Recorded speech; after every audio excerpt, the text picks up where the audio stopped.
Greetings and bienvenue, Midnight Crew. Thank you for returning to this broadcast, and welcome to new viewers joining us for the first time. If you like a video, then feel free to subscribe. Alright, /X/straw chromosome having anons. I'll see if I can recount some stories from my youth. Be me, 13-something. Early bloomer and fairly fit. Be into beach and ocean swim competition stuff. SLSC competitive crap. Was actually pretty good. Hated it though. Was aquaphobic. Water was cold, hard to breathe, conditions were crap, and everything for water in my case was something forced and dreaded. Father didn't give a shit. Treated me like a lens to achieve his sporting dreams through. Was personally offended when I said I didn't like it. Was pretty manipulative, honestly. Would either shame me, embarrass me, or straight out yell at me to do it to try and get some respect. Anyhow, fatherly relationship aside, we had another thing for us. My club was cursed. Whenever we'd go to competitive events, once a year carnivals for each club, if we turned up, the conditions would be the absolute worst. Major rain, gale wind, giant waves for region, dark, cold, rips, spray, even jellyfish swarms or shark sightings. No sight of land, just the barest sight of the course markers. The absolute worst conditions, no joke. But the worst parts for me were the shadows. See, when I got into the swimming races, I'd always get separated. I could and did scream, cry, everything. But I never got picked up. And about a third of the way around, I'd see these little black inky shadow things in my peripherals, about the size of your hand, moving too fast, and never in focus enough to look at. Kinda assumed it was just tiredness, stress, and fear making me see things. They'd circle a couple meters out and behind me, and over the course, slowly get closer, until I turned back to shore. Then either they disappeared, or my focus was just too intensely on the shore to care for the corners of my vision. So there I am, in this otherwise pretty laid-back club, dreading water shit and the competition days. Suddenly, my father pushes the whole place to become competitive. Suddenly go from one a year to one a week, touring places and staying in rental motel rooms. Some races, due to conditions I wasn't trained for, were literally impossible to complete because the water was genuinely impassable. Some cases, we couldn't make it past the waves, nearly drowned a bunch of times. No one there was able to see me or help me. Not a healthy mental state for me at that time. You know that kind of hollow, empty feeling you get by being terrified so many damn times too often, but forced into it so you know it's pointless anyway. Started seeing shadow things a lot during this. Miserable conditions, screaming, scared, exhausted, cold. They'd get closer.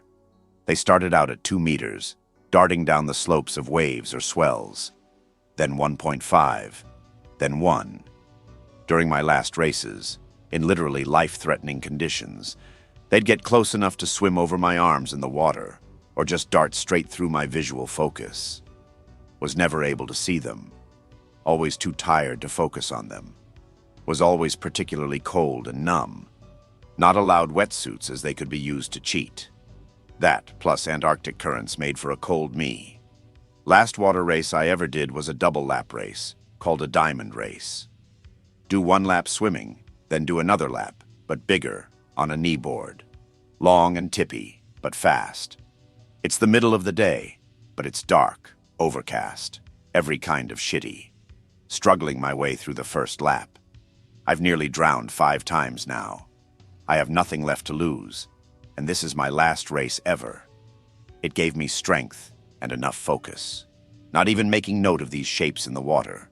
No screaming, no crying, no despair or hopelessness. Focus, determination. Don't get time to appreciate the feeling of intense anger in me. Back of the board shifted to the right and yanked up, sending me off it. Think it hit me in the legs or the back, because before I can react, I'm being spun around and thrown, yanked, pushed, and pulled every which way. Goggles that have stayed with me the entire time, defending my vision from sand and spray all these years, are ripped off my head, with a good bit of my hair, nearly suck in a breath of water. Come to rest in black void, eyes shut hard, lungs burning, body exhausted, genuinely afraid for my life now. I'm underwater, no idea which way is up, tired, blind, and running out of oxygen. Try and think, thinking hard. Pick a direction and stick with it. Swim breaststroke for a good 10 seconds at least. Lungs are burning now. Touch sand. Orient myself like a machine. Launch upwards. Another 10 seconds at least. Logically now, I realize I should have been worried about bends, or how it managed to be that deep. Surface, eventually. Best lungful of air I ever did take. Fuck you, ocean. Wipe sand and water from eyes. Goggles gone. Sad. The day is bright. Lol what.gif. Day is bright, cloudless. The water is mostly flat now, bar some foam.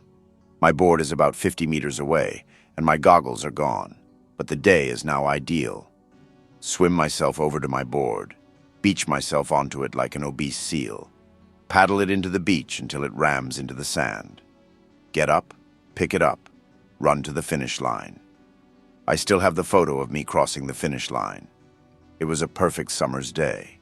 But no matter how I think of it, it was definitely hellish before then.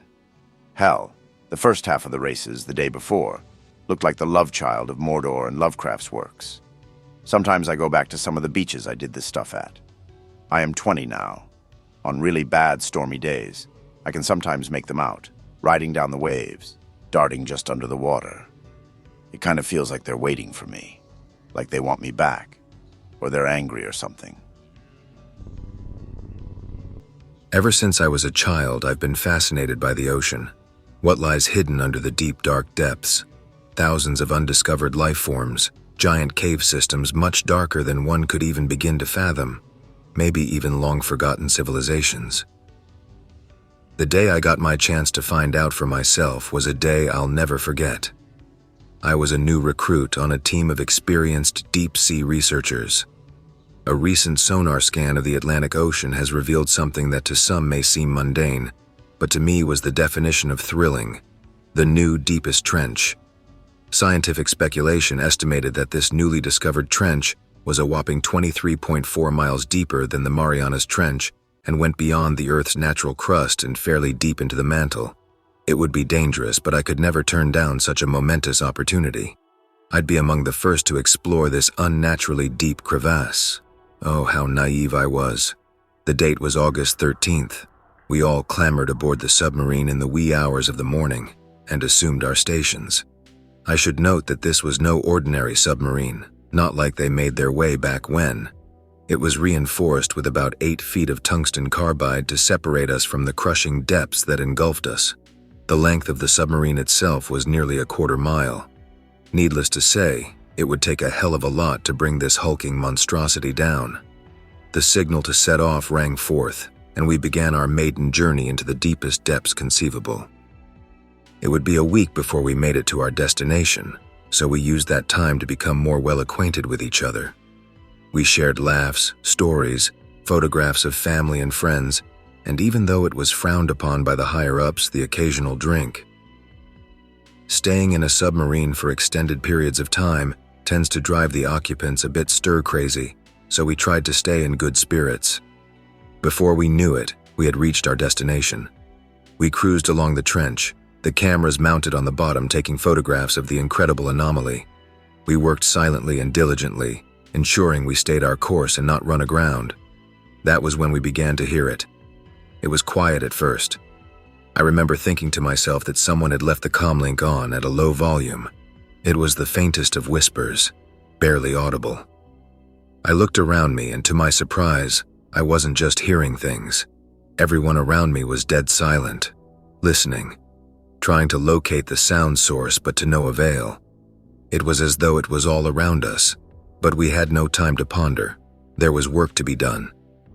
After photographing the exterior, we began our descent into the darkest reaches of the Earth. All around us, on the screens before us, we saw the most amazing creatures. Bioluminescent beings drift in and out of view, many of which previously undocumented. It was a true field day for us. We pored over the screens and made note of everything. In my attentiveness and eagerness to prove my worth to the team, I diligently scoured for anything new and recorded it. That's when I noticed it. Far off in the dark, I saw what could only be described as mermaid-like. It appeared humanoid in nature, save for an extremely long tail that stretched down into the depths out of view. I leaned in closer to try and get a better view, but it's almost as though it had known it had been seen. The whispers came back in full force, definitely audible to all, but still too quiet to distinguish. After a few minutes of this, the being appeared to be sucked downward into the trench at incredible speed, and the whispers abruptly stopped. Everyone had a look of wonder on their faces, and speculation began to run rampant. Did you hear that? Am I just hearing things, or is this for real? I think it was telling us to turn around. That's ridiculous. If anything, it was beckoning us deeper. Enough. Silence fell, and all eyes landed upon our captain. From this point on, I don't want to hear any more about what you think you've been hearing. We have a job to do, and we aren't going to waste any more time on idle chit-chat. I'd have thought you'd all have gotten that out of the way on the trip here. Get back to it then. Now, he said with a snap. And that was indeed the end of the discussion. But it was at this moment I'd realized I was the only one who had actually seen anything. But lest I invoke the wrath of our captain once more, I kept my mouth firmly shut. The next day, we were about halfway down to the bottom. The walls of the trench were gradually growing closer to each other, and through the darkness we could see the rocky undersea cliff face. But that wasn't of much concern to anyone, as there were still thousands of creatures to catalog. However, my mild ADD was beginning to get the best of me, and I found my eyes occasionally watching the jagged crags drift by. That's when I started to notice that there was something a bit off about them. Was that just the screen's fairly outdated resolution playing tricks on the eyes? No. There were carvings in the rocks. So large it was as if God himself scrawled the characters. It wasn't like anything I had ever seen, and as such, I had no way of deciphering it. I drew attention to it, directing the other researchers to observe the walls. They appeared to be a strange combination, almost like between Norse runes and ancient Egyptian hieroglyphs. We all pored over them, trying our best to find meaning in them as they drift listlessly in and out of view. Fortunately, we had 2 experts on ancient language on board. From what they could tell, with what little they had seen of it, it roughly translated into death. Everyone on board was thoroughly spooked at this point, and for good reason. Who could have written this? What sort of being had the means to write it on such a large scale, under so much pressure? I thought back to the creature I had seen the night before. Its tail. It was so large, I couldn't even see the end of it stretched down into the depths. The portion I saw was easily 10 times the length of its torso, with no sign of narrowing out into a fin at the end. That's when it started again. The whispers. It was at this point that I began to get chills up and down my entire body, because I could finally understand what they were saying. Death awaits you. His mercy is everlasting. Your souls will drown. You will all be your own downfall. Over and over, again and again. The words pierced me like that of a blade ripping through my mind as a sword through flesh. I looked all around me. Everyone was working silently. Only I could hear it. I had to let myself believe that it was just my mind playing tricks on me, but it was so vivid, like the voices were coming from all sides of me, warning me of events to come. I wish now that I had spoken up, told my associates of the maniacal whispering in my head. But fear of persecution overwhelmed me. So eager I was to prove my worth, not that it would soon matter. They eventually subsided. I found that if I didn't think about it, or at least distracted my mind with the task at hand, the whispers would go away. But given my previously mentioned mental condition, it began to be more and more difficult to stay focused. Death awaits you. I began questioning the integrity of our vessel. I went and spoke with the captain. He seemed much less stern and serious than he had 2 nights before. He was pale as a sheet. I asked him what was wrong. It's nothing. My mind is just getting the better of me. Return to your station. I could sense that he could feel the presence of evil in our midst as well. I asked him if he'd seen anything strange. He rose from his chair quickly and clapped a hand over my mouth in one swift motion.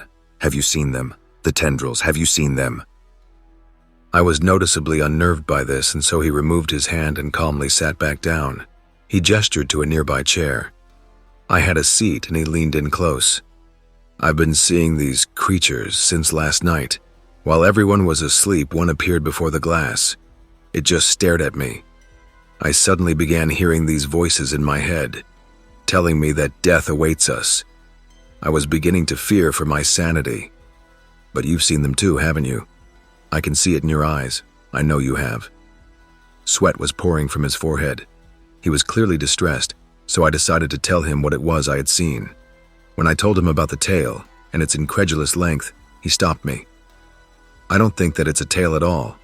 I think that they're tendrils attached to something much larger, something pure evil."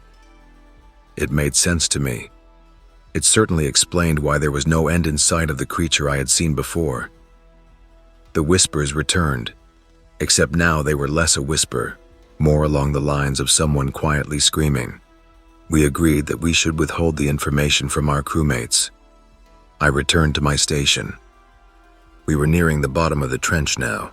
The walls were growing to close together that we could see them with ease through the piercing darkness. The scripture upon them is too large and too close to read. Tensions were high among the crew. I started to realize that the captain and I weren't the only ones who had seen them. But like me, they chose to keep it to themselves. That suited me just fine. The more it was thought of or discussed, the more unrelenting the voices became, until someone finally snapped. "I can't fucking take it anymore. I know you can hear them, all of you. They're telling us that we're all going to die, and you're just sitting there, perfectly complimented with our imminent demise. Not me. I can't stomach this any longer." He jumped out of his chair, ran down the length of the sub to the back where the kitchens were located. A few of us got up and tried to follow him, but he was fast, scared, lost in his own mind. By the time anyone reached the kitchen, it was too late. He had taken a long knife from the drawer and slit his neck twice, once under the Adam's apple and again over the jugular vein. All they could do was stand by and watch the blood pool reach out across the floor, touching their boots. The words rang dutifully through my skull. "You will all be your own demise." I suppose that was just the beginning. The next day we talked about the voices and the events of the previous night. It was deliberated whether or not we should just turn back and get the hell out of Dodge. Ultimately, we decided it best to just let things run their course. We would complete the mission, record our findings, and go home as soon as physically possible. We had reached the bottom. The voices grew exponentially louder. There was no way of combating it. The best you could do was ignore the screaming and ringing in our ears. But what we couldn't ignore were the bodies. Strewn all across the bottom of the trench were waterlogged carcasses, piles of bones left forgotten. We even came across a sunken ship that appeared to have been ripped in two. Nerves were at an all-time high. I honestly can't even begin to describe the terror coursing through each of our minds. We ran along the trench, surrounded by blackness with nothing but the dim exterior lights to guide us, until we came across a cave. Its maw was massive, unlike any rock formation I had ever seen.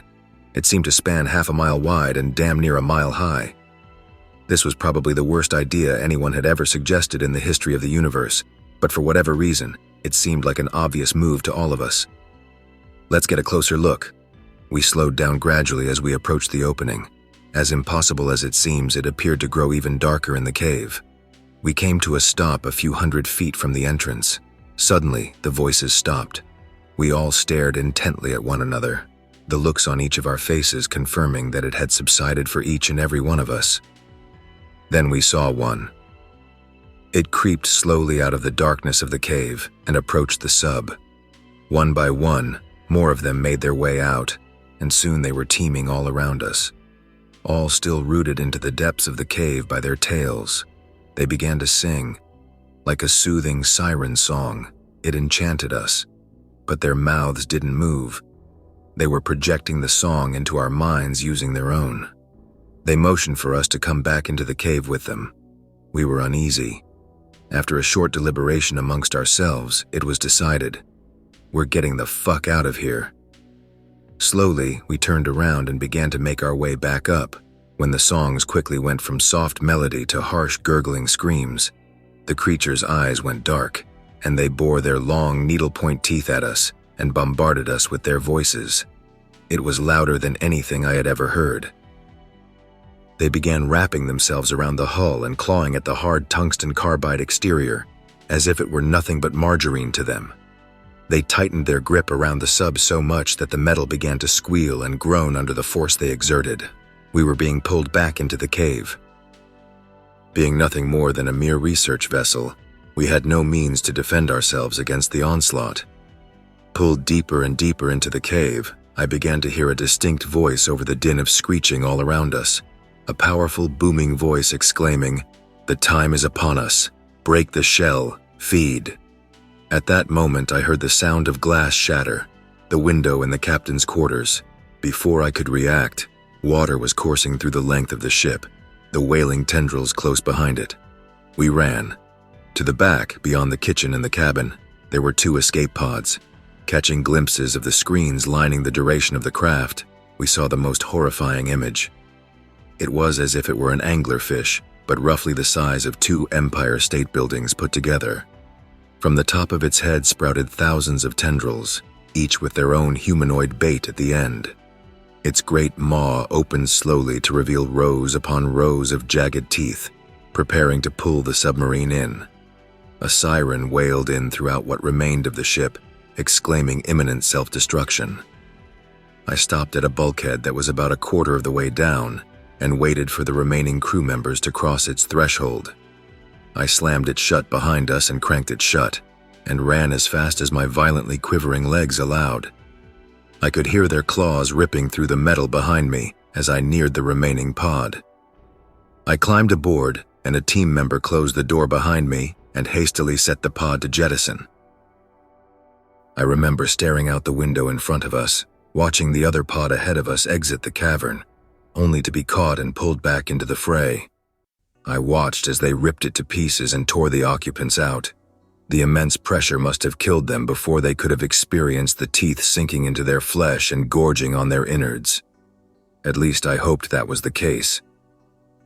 I felt a chill run through me once more. I heard them clamp onto our pod with a loud thump and begin clawing at the exterior. The thunderous voice of the angler rang out once more with anger in its tone. "No, let them leave. Let them tell the world of us. Let them send us more meals. My mercy is indeed everlasting." And so with that, the tendrils released our pod. We made it back into the trench just in time to hear the submarine explode. We tried to look out the porthole in the door to see what had happened, and to our pleasure, it had burst a massive hole in the angler. Blood and guts poured out of the massive wound, and a piercing scream rang out from thousands of mouths at once. It writhed in pain, and the tendrils flailed about trying to shove what it could back into the mighty fish's abdomen. We were safe, assuming we could get back to the surface fast enough not to die of thirst. 3 long days later, we were rescued via airlift after finally surfacing the day before.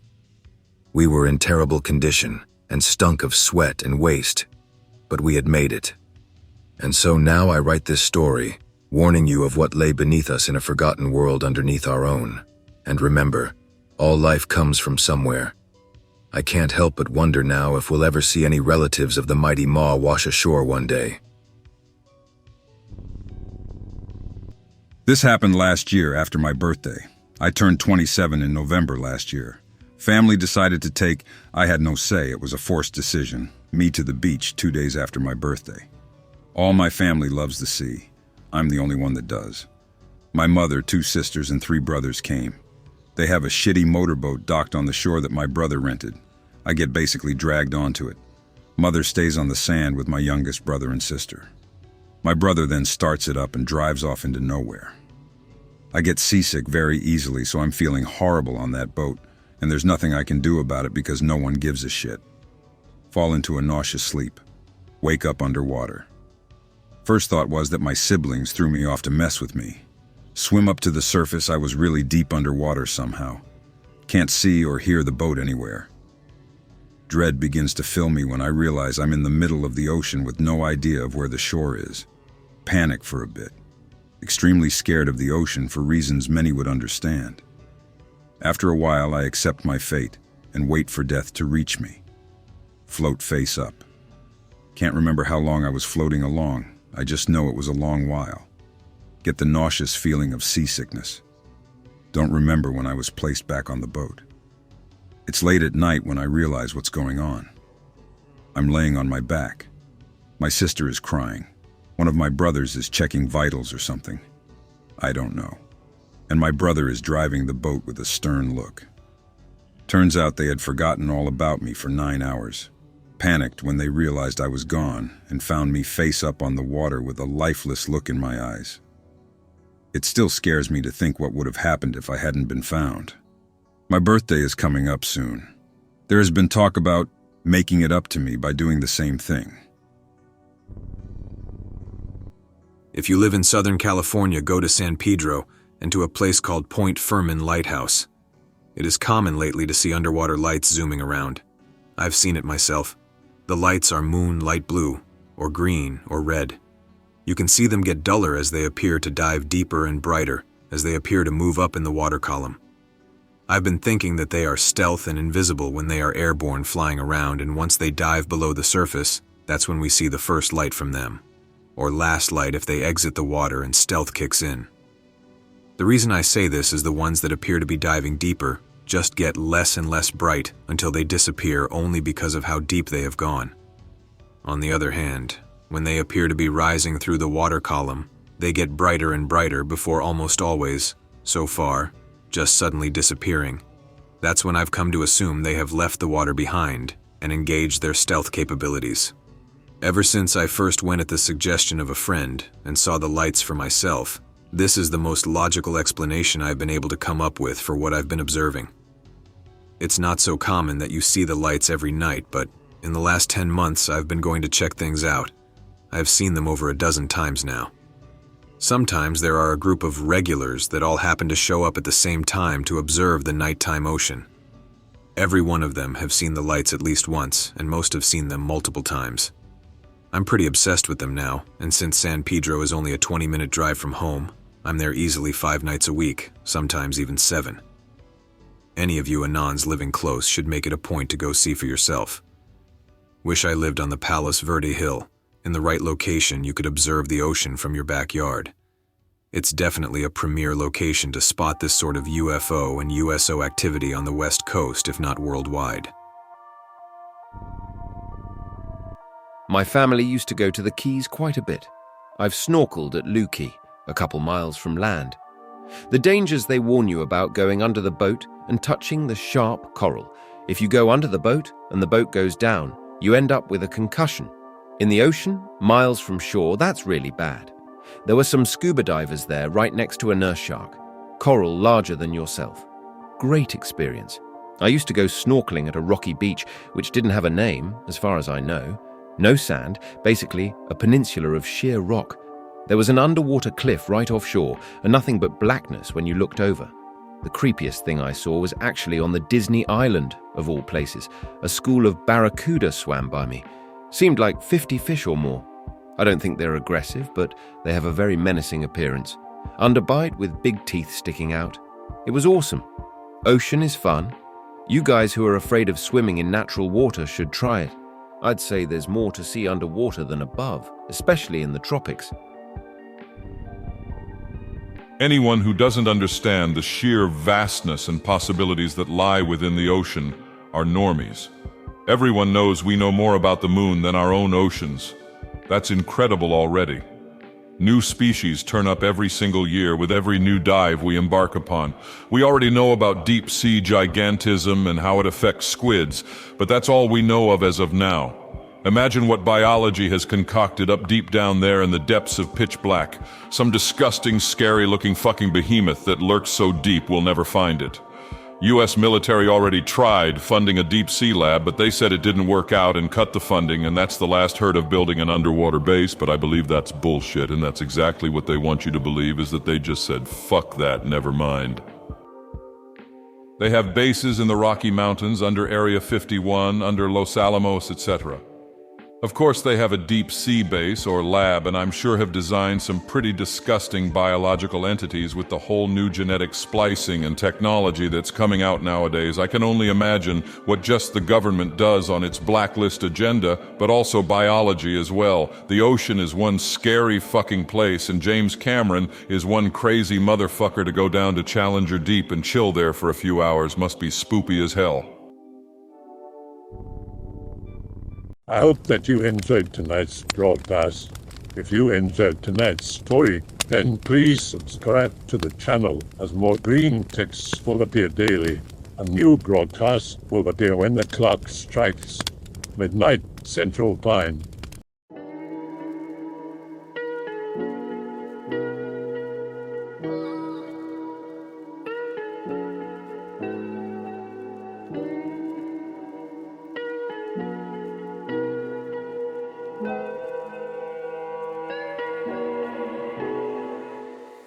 Remember to check the Odyssey and Rumble pages for separate archives of previous broadcasts.